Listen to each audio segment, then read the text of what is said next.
Welcome back to another episode of Simple Roots TV. I'm so glad you're here. Today, I'm talking about meal planning because school is back in full swing and there's just something about this time of the year that makes me crave a routine and some structure. And I'm not necessarily a super structured person, but I just find so much peace with it. Now, I'm going to show you how to meal plan using the Nourished planner. However, you can do this with just a sheet of paper or whatever it is. But there is a lot of value to taking things and writing them down, to taking them out of your brain and moving them to paper. In fact, there's a lot of research coming out about the value of doing just that. So if you didn't know, I'm co-creator of the planner called the Nourished Planner, and it's a day planner. I'll show you a full week of it. It's a day planner that really helps you to break down your week into the simplified version of what to do, and then all this white space to plan and to make lists and to do other things. But one of my favorite aspects is that every week it comes with a section to do your meal planning. Now, this is really important to me, and whether you want a meal plan or you're looking for the perfect meal planning system, I'll just tell you, there's nothing perfect about meal planning. The only thing that you need to worry about is just doing it, and doing it in a way that works for you. So I'm gonna give you some tips that I use to meal plan and how you can do it. So the first thing is that you find a system or a piece of paper or somewhere where you can weekly keep track of what you're going to be making that week. Now, I know this seems like extra work and something that you just have to add on top to an already busy schedule, but I can assure you that taking time to meal plan and to plan anything in general takes the decision out of it. And we're a society that lives with decision fatigue. We have too many decisions to make in any given day, and once we exhaust that, we really just get frustrated.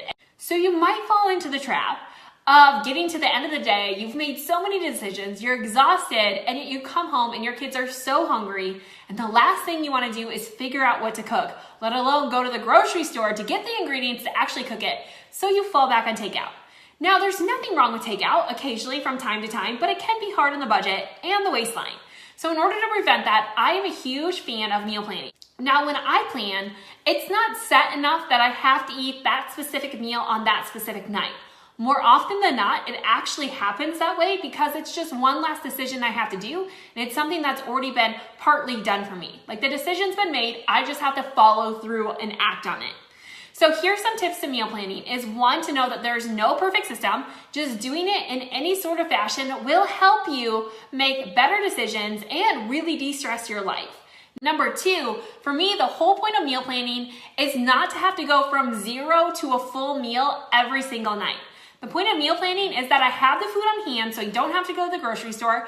And in some cases, I've even partially cooked some of that food. Now, I'm not a huge fan of meal prepping full meals. That just takes way too much time. Kudos if you can do that. But I will occasionally on the weekends, if we're having rice in a meal, I'll make the rice on the weekends and we can just warm it up. In fact, there is health benefits to eating day-old rice versus freshly cooked rice. But that's a topic for a different day. But making partially cooked food, so you don't have to go from zero to something every single night. You just take the stress out of it. So a few quick things to think about when you're meal planning is to first go through and check off any days that you know you're not going to be home at supper time. So for us, we have something on Tuesday nights, and I know that we rarely eat at home, and so I just cross off Tuesday nights. Then you go back through and you figure out, okay, maybe we're going to eat with friends on Saturday or Sunday, so I'll just write in, friends. And then if you have any structure to your night, like you have pizza on Friday nights or it's Taco Tuesday, you have any themes to what you already do without even knowing it, write in those themes. So for us, I like to have a slow cooker meal on Monday. I don't know what it is about Mondays, but I think that should be your simplest meal of the week. It's just, starting your week off on the right foot. So I do slow cooker Monday. So whatever I can find that's normal in a slow cooker. So for instance, this week we have roasted potatoes in the slow cooker. It's easy, it's simple, and yet my family loves it. And there's a lot to do with roast later on as leftovers. So again, tip number one is to cross off any dates you know you're not going to be there. Number two is to find some kind of structure that you're used to. And then from there, start filling in your normal routine. Maybe add a couple of new recipes, but my tips on adding new recipes are only do that when you have time to actually make them. So if I'm gonna add a new recipe, I usually do it on Saturday or Sunday, maybe even Friday night when I have a little bit more time. I rarely add something new to my routine during the week because I just don't have time. So go back in and you can start writing in, filling in your week on this meal plan or just somewhere else. All you have to do is write down even a main dish and some sides. And then from there, you can create a grocery list and you can go back and realize, hey, I can make this, this, and this in less than an hour. And I'm just gonna get that out of the way and store it in the fridge for later. So those are my tips on meal planning is 1, to actually do it, to know there's no perfect structure. And number 2 is not to have to start from zero every night. And number 3 is to go through and know your schedule and just fill in what's realistic. A few other things that I like to do is every season, I like to make a list of my go-to recipes. So I just know some things we can fall back on. And then I also make a list of freezer things and lunch ideas that I can have. Now, one thing that I'm going to talk about later is that I've been planning out my breakfast, lunch, and dinner. So during the day, I don't have to think about what I'm going to eat at all. It's already thought out, and it really does take a lot of stress off, and I eat so much better. But that's a topic for another day. What I want you to do right now is to find a paper, find a system.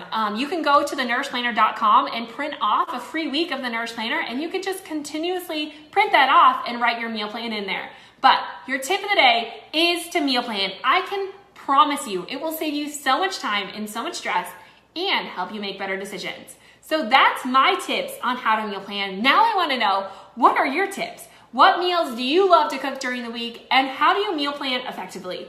Leave a comment below and let me know. In the meantime, I'll be back tomorrow. Yes, we're getting back onto every weekday. New tips and tricks are coming your way on Simple Roots TV. So tomorrow, we're going to be back with another special episode. But in the meantime, get to meal planning. I promise you, it will change your schedule for the best. And don't forget to check out the Nourished Planner at nourishedplanner.com. I'll see you tomorrow.